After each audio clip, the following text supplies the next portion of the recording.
Uno de los pocos temas que no está estabulado por la política, hay que agradecérselo a Ana García Obregón, ha sido lo de la gestación subrogada. Esto ha venido a demostrar que pues, en esta sociedad nuestra, gente que se dedica a pensar en las cosas que no nos afectan muy directamente, tampoco son muchos. Desde luego, en la política ninguno. Les ha pillado esto con el paso cambiado a todos. Es normal, probablemente sea normal. Ahora ya empieza a ser un poco distinto, ya llevamos algunos días de cierta reflexión a propósito de esto, pero desde luego a los políticos paso cambiado con dos sorprendentes cambios de posición. El del Partido Socialista y el del Partido Popular. La gestación subrogada vuelve a estar en el punto de mira y los partidos políticos continúan alzando la voz sobre esta práctica que es ilegal en España. Aunque lo cierto es que el posicionamiento de los grupos está lleno de contradicciones. PSOE y Podemos se han mostrado completamente en contra de esta práctica. Pero no ha sido siempre así. El rechazo frontal de ahora choca con lo que estos mismos partidos defendieron en las elecciones de 2015. Y si no, vean esta entrevista de La Sexta en la que se pregunta a los partidos acerca de su posición sobre los vientres de alquiler. ¿Estación subrogada regulada? Sí. Sí, recomendamos. Sí, para proteger al menor. Sí, pero tenemos que estudiar cómo. Como ven, tanto el PSOE como Podemos apoyaban regular esta práctica de la que ahora se retractan tras la exclusiva de Ana Obregón. Pero no son los únicos. El PP, por ejemplo, ha votado en contra de esta norma cuando se ha llevado al Congreso. Sin embargo, en el vídeo de 2015, Andrea Levy sí se muestra a favor de regularla. Y ahora Génova vuelve a abrirse algún tipo de regulación. Que es un debate que está encima de la mesa y que creemos que debemos ordenarlo, porque por una parte esto es ilegal hacerlo en España, pero hay españoles que lo están haciendo en otros países. El gobierno, por su parte, ha aprovechado para cargar contra el líder del PP. Bueno, yo no creo que el señor Feijóo haya cambiado de criterio, porque para eso debería tener criterio sobre algo. Es que como no sabe nada sobre nada, pues puede decir una cosa y la contraria. Y quien tampoco ha querido quedarse fuera de esta polémica ha sido Gabriel Rufián. No se debe mercantilizar al ser humano. Pero el debate continúa. El Colegio de Médicos avala los vientres de alquiler e incluye un nuevo punto en su nuevo código deontológico. Los médicos matizan que están de acuerdo con la gestación subrogada siempre que sea de forma altruista. Pero lo que está claro es que los dos grandes partidos han dedicado muy poco tiempo a reflexionar sobre los vientres de alquiler, ya que ha sido necesario el caso de Ana Obregón para que definan sus posturas. No, algunas puntualizaciones. En los últimos 10 años, 2.870 criaturas han pasado por este trámite de la gestación subrogada, muchos en Ucrania, algunos en Rusia, muchos en Estados Unidos, en fin, en diferentes lugares. Además, hay un agujero que yo no acabo de entender. Si uno se va con el fajo de billetes, que luego nos contará don Miguel Ángel, que yo le he oído hablar de cifras y me he quedado loco, con un fajo de billetes produce una criatura por vientre de alquiler, la trae a España y se la registran. Oye, pues yo no acabo de entender esto. ¿Cómo es posible eso? Pues sí, es posible y esos 2.860 que han pasado por la experiencia lo han conseguido sin mayor escándalo. Bueno, luego hay otro debate. Aquí dice, hombre, todos estos de la izquierda que estaban defendiendo en el debate del aborto, que esto es un derecho de la mujer, porque mire usted, mi cuerpo mando yo. Ahora, ¿cómo pueden estar las feministas que estaban detrás de todo esto años y años y años, defender que no? No, el vientre no forma parte de lo que en tu cuerpo es de tu propiedad? No lo entiendo. Y luego, además, don Miguel Ángel, que me ilustra a veces sobre muchas cosas, me contó, ahora lo va a contar él, me contó que hay una división en el espectro ideológico de la izquierda entre lo que defienden, lo que suelen defender, habrá algunos que no sea el caso, pues los homosexuales, de lo que defienden las feministas. Don Miguel Ángel, cuéntele usted que tiene mucho interés. Sí, porque es un debate real que se produjo antes de tomar la decisión sobre esto. Es un debate real y es un debate que se produjo en el seno incluso de los congresos ordinarios, tanto dentro de Podemos como dentro del Partido Socialista. La batalla que yo eché de menos y que sigo echando de menos es la batalla de las ideas, en la que se ponen encima de la mesa pues, las circunstancias por las que se apoya una cosa o se apoya a la otra. Puede ser ideas por la vida, pueden ser ideas sobre la mercantilización de las personas, pueden ser ideas de la esencia de dónde venimos. En fin, estas cosas que a veces, pues en este caso, pues parecía que no existían o que eran de perogrullo. La batalla era otra. La batalla era si entraba dentro de la bandera ecofem-gen, es decir, feminismo, o si entraba dentro de la bandera LGTBIQ. Esa es la batalla que se produjo y la ganaron las feministas clásicas, porque como ahora hay clásico, feminazi, en fin, dentro de todo ese espectro del feminismo, pues las feministas clásicas ganaron esa batalla poniendo el foco en el vientre de la madre que podía ser en este caso sometida por el poder económico, ¿no? Que es la que da a luz. Y restando el foco de todo lo demás, para evitar sobre el niño. Una situación de dominio sobre una mujer que a lo mejor pueda ser necesaria. Dominio que, por cierto, pero que claro, que al no tener en cuenta todos los aspectos que hay que tener en cuenta para tomar una decisión individual sobre esto y luego poner en marcha una colectiva, no se tuvieron en cuenta que ese dominio realmente no existe, porque en la mayoría de los casos, precisamente donde se podría poner el dedo en la llaga precisamente es en la mercantilización de otro tipo de vidas, ¿no? Pero precisamente si una persona percibe una gran cantidad económica, que no estamos hablando de 1.000 euros, una gran cantidad económica, precisamente estamos ese dominio... hablando de unos 150.000 euros. Claro, y para la madre unos 60.000, 70.000, depende de dónde, en Florida, o si es en California, o si, por otro lado, es... Mira, la diferencia del precio, que parece que todos nos estamos enterando ahora, porque esta parte yo no la conocía, la diferencia del precio más notable no es en esto que decían al principio por los paquetes integrados que trae, que si además la asesoría jurídica, la asesoría, los médicos, psicólogos, no. El montante principal en este caso se lo lleva si el país inscribe un juez o se inscribe la administración pública. Porque eso luego tiene consecuencias a la hora de la inscripción en España. Si la inscripción proviene de un juez es directa, porque es una convalidación de la sentencia. Sin embargo, si proviene, como en España, de un registro civil que hay en otro país, es de otro, tiene más problema. Y por tanto, del de ahí consulado viene... en particular, porque es que el origen del problema viene de los cónsules, que en algún momento dado se niegan a registrar a las criaturas nacidas, creo que fue en Ucrania, y ahí se creó un debate al respecto. Alfonso. Bueno, primero me niego a juzgar. Lo segundo, se ha montado esta pajarraca enorme por la personalidad de Ana Obregón. Si Ana Obregón no fuera rica de familia, que lo es, estaba en la universidad 3 años menos que yo, ella en biológicas, yo en derecho, y su hermana en la misma clase que yo en derecho, no te digo cuándo. Estaba aquí, mandaba aquí el boniato y no se movía una hoja. Y si no fuera niña bien, o hubiera sido niña bien, si no viniera de una familia pudiente, que siempre lo han sido. De derechas, mira. Si no fuera de derechas, y no fuera guapa, porque ha sido siempre guapa y muy lucida, aquí no habría pasado. Aquí Ricky Martin tuvo con su novio.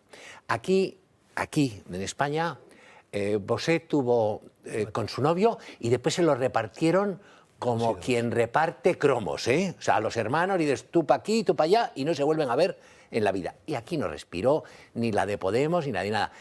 Es Javier decir, Cámara. Javier Cámara. O sea, es decir, vamos a ver, aquí ha habido, es su propia personalidad la que ha generado esta polémica tremenda. Nosotros la hemos tenido en la redacción, en Periodista Digital. Y su edad también. Y su edad. Bueno, pero vamos, pero su edad es un argumento tan débil que yo no creo que resista, aunque es el que más se ha movido. Yo tengo 71 tacos. Estoy como un roble, macho. Y Sánchez Dragó, que lo vi el otro día, ha tenido un hijo a los 80 y me dice, es que tiene un hijo a los... El argumento ese que lo he oído en los medios, en los grandes medios de comunicación, es que cuando el niño tenga 15 años, ella tendrá 85. ¿Y? Claro. ¿Usted crees que yo voy en bicicleta a la panadería con los chavales pequeños? Voy en el coche detrás de las bicicletas. Que no se me olvide la contradicción. Seguro que se acuerdan algunos de ustedes. Una señora, 87 años tenía, gallega, con un nombre muy de aldea gallego, que decidió, no sé a qué edad, irse a inseminar artificialmente a Estados Unidos. Lo consiguió, a pesar de que ya sería pues tercera edad, lo consiguió. Tuvo mellizos. Y luego las autoridades españolas, cuando esta mujer llegó a la edad de 87 años, decidieron arrebatarle la tutela de los mellizos porque se consideraba pues, que no podía con esa edad atenderlos. Entonces, todo eso en el mismo jardín, ¿cómo es conciliable? Vamos a hacer una pausa de publicidad y a la vuelta lo debatimos.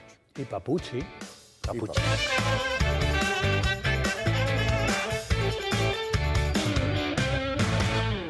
Esto de la gestación subrogada, Percival. Bueno, yo me sumo a algo que está emergiendo ya, que es que aquí no hay blancos y negros, que aquí la casuística es muy variada y que aquí imponer una dogmática de entrada me parece que es muy complicado y que hay que tener en cuenta, en fin, los casos, porque se pueden dar por razones muy distintas. O sea, se han hablado ya de las parejas homosexuales, pero también otros casos que han surgido son mujeres que por la razón de enfermedad o incluso genéticamente no pueden tener hijos y que la opción que consideran es esa.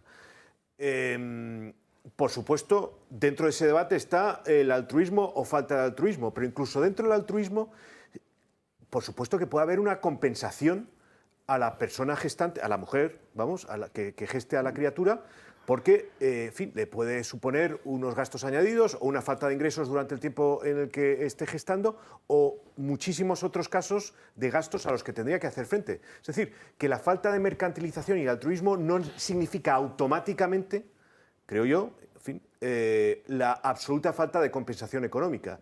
Entonces, ahí entraríamos ya en el debate de cuánto. En fin, esto es una cuestión con muchísimas aristas. Yo creo que el que haya surgido ahora, bueno, por las razones que sean, no sé si es por la figura pública de Ana Obregón o porque al gobierno le interesa hablar de cualquier cosa menos de Marlaska, que en fin, vete a saber. El caso es que el debate está ahí y lo que me gustaría es que hubiese argumentos. Yo, por parte, por ejemplo, del PSOE o incluso de Podemos, he oído fatuas, en fin, esto tan típico de la izquierda que tenemos ahora, que es tratar de herejes a todos los que no piensen como ellos, hasta el punto que el candidato de Baleares ha tenido que dimitir, uno que iba en la lista de la candidata de Baleares, porque él había tenido hijos en situación... Ahora lo contamos. Claro, Sí. eso, y yo termino con esta idea que me parece importante. O sea, esto es un debate de fondo. Aquí no hay blancos y negros y para mí es lo más importante que quiero poner encima de la mesa. Por eso, en la España en la que vivimos, en la que todos son blancos y negros y que la izquierda intenta imponer sus dogmatismos, pues claro, choca. Y a mí me choca eso. Pie de página. El fichaje estrella de Francina Armengol para el Parlamento de Baleares es un señor que se llama Oriol Lafau, médico y jefe de las unidades psiquiátricas en ese territorio. Se incorporó como número 6 a la lista del PSOE Balear y ha decidido abandonarla porque ha visto que lo que defiende el PSOE sobre el tema de la gestación subrogada no encaja con sus postulados, siendo que él es padre de una criatura que ha venido por esa vía a su familia. Don José María Sánchez. Bien, bueno, Percival, como tú eres diputado del PP y yo soy de Vox, pues vamos a tenernos cada uno a nuestro papel. Tú dices que no hay ni blancos ni negros en línea PP. Yo sí creo que hay blancos y negros en esta cuestión. Lo que no significa que, por supuesto, no se pueda hablar de ella, pero partiendo de unos blancos y negros. Si en cuestiones como esta renunciamos a partir de ciertos principios, cualquier cosa es posible. Y aquí estamos hablando de la filiación y de la procreación. Luego, no es una cuestión menor en la que no existan principios. Existen principios jurídicos... Es que los principios no siempre encajan entre sí. ¿Cuál es el principio fundamental? Existen principios, ahora te los diré. Sí. Existen principios jurídicos, existen principios morales, que son superiores a los jurídicos, y quienes defienden la ley o una cierta concepción moral tienen que partir de esos principios para tomar partido por una de las posibilidades. Es decir, no se puede decir que aquí no haya blancos y negros. Aquí hay blancos y negros. Lo que pasa es que, como toda cuestión que constituye una cierta novedad, porque está introducida en nuestras vidas por la técnica, plantea cuestiones que antes no eran motivo de reflexión porque ni siquiera existían. Entonces hay que tratar de que las conductas sociales se acomoden a esos principios jurídicos y morales. Y en España la gestación subrogada está prohibida. Está prohibida. La ley vigente, que es de 2006, la prohíbe tajantemente en el sentido de que niega efectos al negocio jurídico consistente en la gestación subrogada. Sabido esto, ¿por qué? ¿Por qué el legislador en aquella fecha decidió privar de efectos y de reputar nulo de pleno derecho un negocio de gestación? Pues claro, hay que buscar una razón, un capricho, en fin, al modo Marlaska, destituyo, nombro, hago lo que me da la gana, lo quito, lo pongo. No, vamos a ver, hay que buscar una ratio en la norma. Esa ratio, en una cuestión como esta, evidentemente es una ratio moral. Aquí no estamos hablando de si los neumáticos tienen que tener un grosor de más o menos milímetros, o si la llanta tiene que ser de este metal o de esta aleación. Estamos hablando de una cuestión moral. Y quien no quiera entender pero esto... ¿Lo extiendes, por ejemplo, a la inseminación artificial? Bueno, un momento, vamos a ver, un momento. Pues no, es que no puedo extenderlo porque precisamente esto es lo que... En un país con invierno demográfico, escúchame, en un país donde se hace promoción del aborto abiertamente como control de natalidad. Esto es lo que ilustra lo que acabo de decir, es decir, que estamos ante realidades nuevas, procuradas por la técnica, que nos obliga a reflexionar sobre ellas. Pero ¿por qué la ley española no reconoce efectos a la gestación subrogada, a la llamada gestación subrogada? No le reconoce efectos porque la ratio consiste en que el ser humano es una res extracomercio, no está fuera del comercio. Por tanto, no puede ser objeto de contratación. Ahora, sabido esto, ¿qué es la gestación subrogada? Claro, aquí vamos a empezar a preguntarnos por diversas modalidades de esto que se llama gestación subrogada, que en los propios términos es algo figurado, porque subrogada significa que una persona que no es la gestante biológica se subroga, es decir, se sitúa en la posición de la gestante biológica. Esto es figurado, porque Ana Obregón, cuando ha ido a esta clínica norteamericana, no ha entrado por una operación extraña, mágica, en el cuerpo de la gestante, se ha situado en ella y el útero de la gestante biológica pasa a ser el útero. En fin, no hay subrogación. Esto es figurado todo. Simplemente hay una señora, la que sea, una chica americana, o vete tú a saber, o de Laos, no tengo ni idea, que es la que en estado ha dado a luz a ese niño, y luego Ana Obregón ha salido de la clínica en una silla de ruedas con el niño en sus brazos, como si hubiera sido ella quien hubiera... Sería más correcto llamarle gestación encargada. Bueno, pues, entonces, claro, entonces dice Alfonso, bueno, ¿y la inseminación artificial? No, te pregunto, pero es que oye, es distinto. ¿tú te crees que no cobra pero espera, perdóname. el danés ese que tiene 562 hijos? Pero ¿Y tú te crees que cuando eligen, algunas no eligen o algunos no eligen, lo quiero rubito con los ojos verdes, Alfonso, y que haya estudiado matemáticas? Yo no me creo nada. ¿Tú no crees que la ecografía sirve en algunos países? Alfonso. No sé en España. Yo sé países, Israel. Sé países donde la ecografía sirve para diseñar al niño. Bueno, y de hecho, los chinos tienen 100 millones menos de mujeres que de hombres y andan salidos como monos porque han utilizado la ecografía para seleccionar el sexo de los que vienen. ¿Estás dándome la razón otra vez? Entonces, ¿me estás hablando de coño, medios técnicos? En un mundo así, ¿me estás hablando de medios poner técnicos? en Ana Obregón me estás hablando de medios técnicos que introducen novedades en nuestras vidas sobre las que tenemos que reflexionar. Pero yo no me creo nada salvo lo fundamental. Y lo fundamental es que el ser humano no puede ser objeto de comercio. Sí. No lo puede ser. Porque entonces estamos volviendo a una situación, qué sé yo, semejante a la esclavitud. Porque cuando la esclavitud estaba admitida, quien adquiría un esclavo lo podía manumitir y liberar. La pregunta es, derecho, y tú también. ¿Y por qué no lo enfocas laboralmente? Le pide un esfuerzo especial lo que quiero decir, y le compensa por ese esfuerzo. No, pero tú me hablas ahora de la inseminación artificial. Bueno, la inseminación artificial es una cosa diferente. ¿Por qué? Bueno, vamos a ver. Tal y como yo entiendo que ha sido el caso de esta señora de Obregón en Estados Unidos, según lo que he podido leer, a lo mejor me equivoco, o a lo mejor la información no es exacta. Parece ser que lo que ha sucedido es lo que he descrito antes, que esta otra, la madre biológica, ha tenido un hijo, no sé cómo fue fecundada, lo ignoro, ¿tú lo sabes? Si fue fecundada mediante inseminación artificial, fue fecundada mediante acto humano de cópula carnal, no tengo ni idea, no nos lo han contado. Yo creo que a mí no me esto yo ha no lo sido sé. con catálogo. Ya está, bueno, pues ya está. Entonces, inseminación artificial es una cosa diferente. Es una cosa diferente. ¿Por qué es diferente la inseminación artificial? Porque de lo que se trata en la inseminación artificial es que con el espermatozoide del varón se fecunde el óvulo de quien va a ser madre. Pero eso no significa que luego cuando nace ese niño se entregue a otra señora que luego sale de la clínica en silla de ruedas. Tampoco se la dan, estamos hablando de cosas diferentes. Al padre ese sueco de 2 metros y rubito y con ojos azules, bueno, que es el que manda para acá. No podemos aquí agotar la casuística, porque también podría ser, qué sé yo, que hubiera habido fecundación in vitro.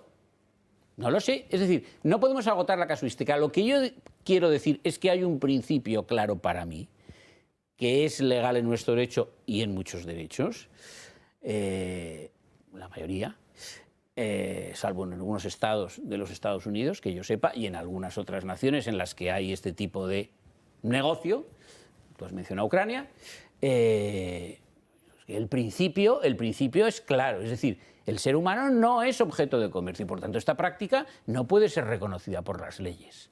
¿Y por qué hay este principio jurídico? Porque hay un fondo moral que nos dice que no se puede comerciar con seres humanos. No estoy criticando a Ana Obregón, ¿eh?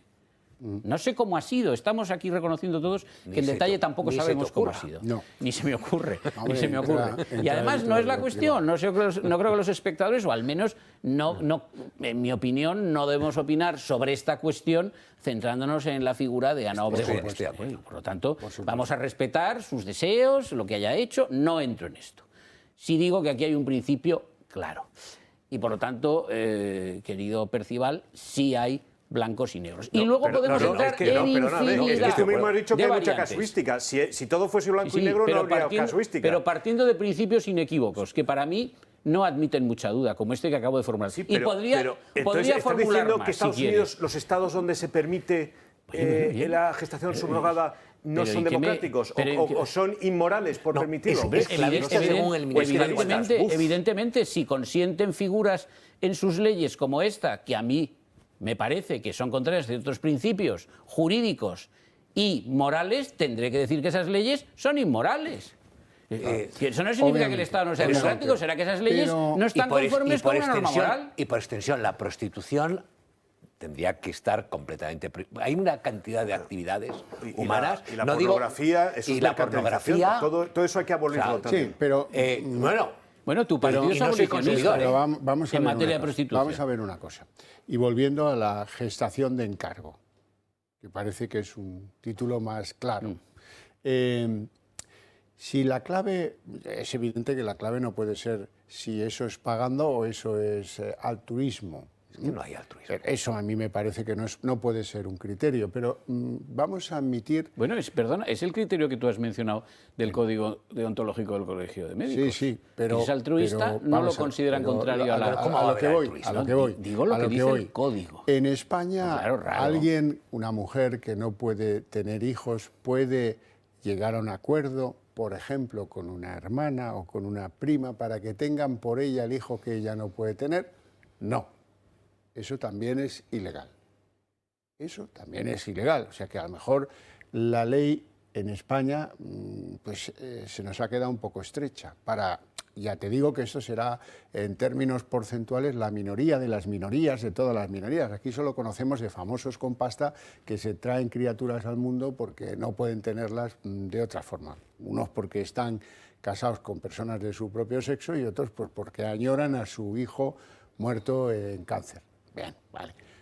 Pero, hombre, también ahora que ha sido el momento, nos ha pillado a todos así con el paso cambiado, de revisar a ver qué es lo que dicen nuestras leyes, pues te encuentras contradicciones bastante insensatas.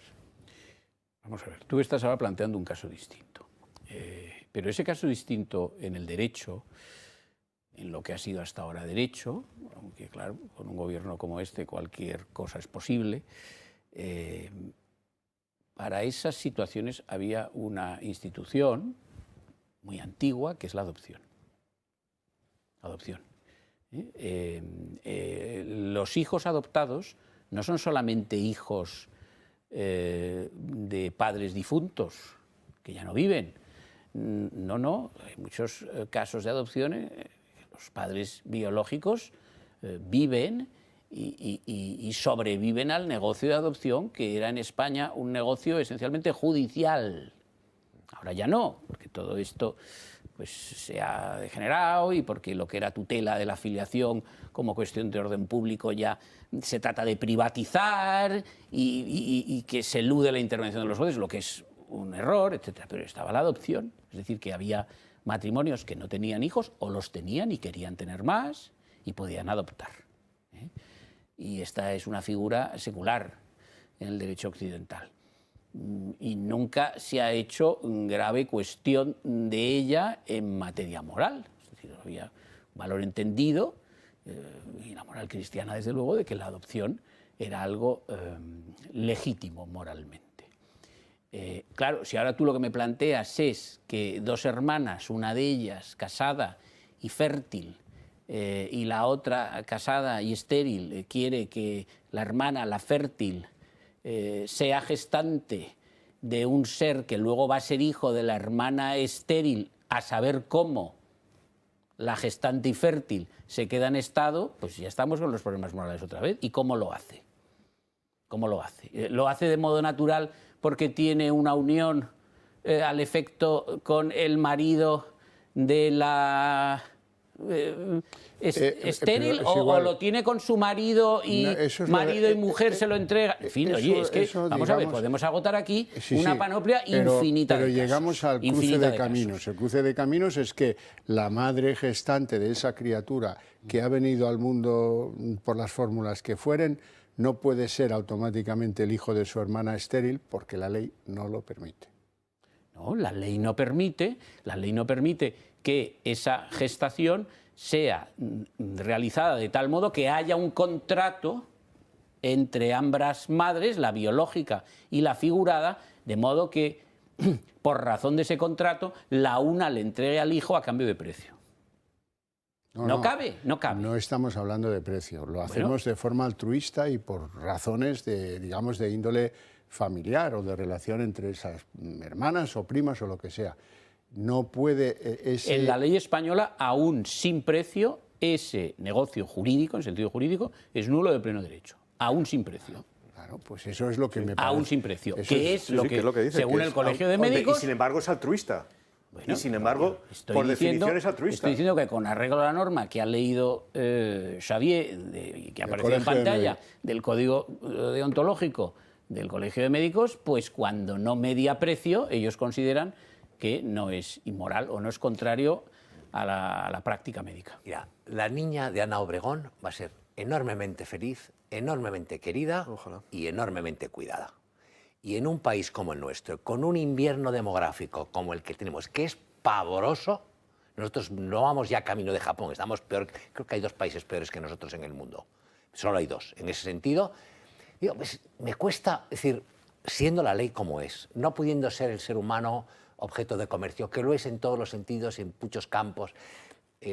Claro, yo entiendo decir, claro, si lo que te dedicas es a trincar gente por la calle en la ruina para comprarle los riñones, pues hombre, yo entiendo que eso tiene que estar prohibido por la ley. Donar está bien, pero es que no puede, yo no sé. Esto es muy confuso. Yo, de todas formas, os tengo que confesar que he llegado a un punto en la vida, cumplido los 71 años, en que tengo más dudas que certezas. Pero desde aquí quiero enviar un saludo a Ana Obregón.